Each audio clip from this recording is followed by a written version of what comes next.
Alright, we got a Husqvarna 455 Rancher, 18-inch bar, piece of junk, stock, Husqvarna chain on it.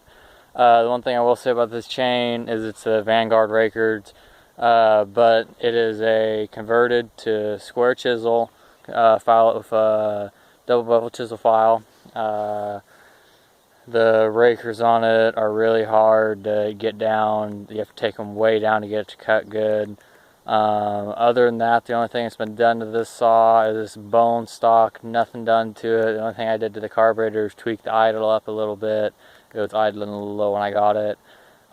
It's got the OEM Husqvarna large falling dogs or spikes on it. They're supposed to fit at 359, 357, but they will fit the 455, 460 Rancher. It's got a farm tough 18-inch bar, not a real good bar. Then the only other thing I did is on the sprocket. It came with a 7-tooth spur sprocket.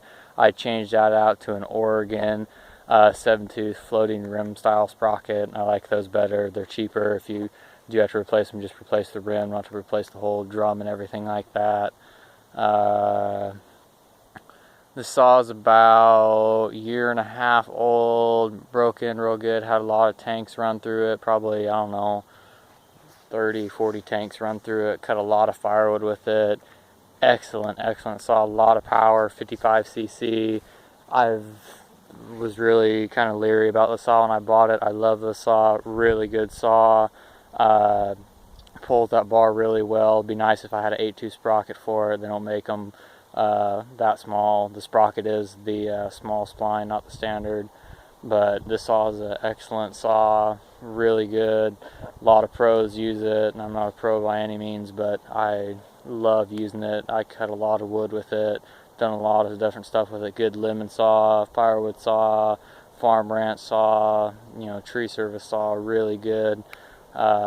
Excellent saw. The one thing I will say is I wouldn't run over a 20-inch bar on it. Husqvarna recommends or says you can run a 24-inch for the recommended longest length. I'd run a 20. I never have on this. I've always stuck with an 18. I wouldn't run a 20 with it though. 18, or I'd run a 20. I wouldn't go any over 24 or 20.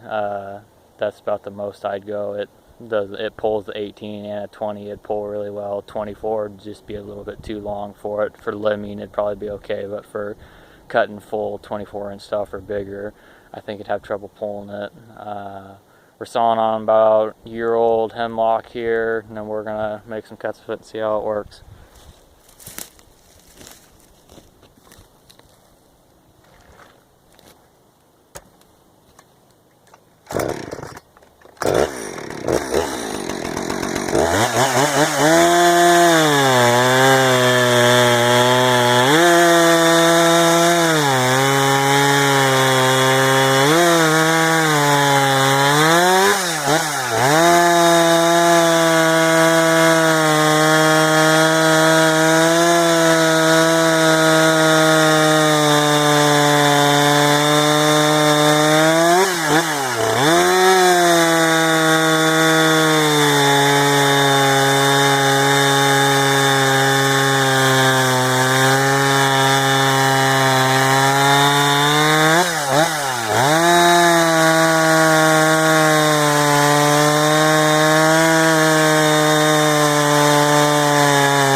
Like I said, that saw has a lot of power for being 55cc. The only thing I don't like about the saw is it's not a magnesium crankcase, it's a plastic crankcase, which is okay. I've always liked magnesium just because they're a pro saw.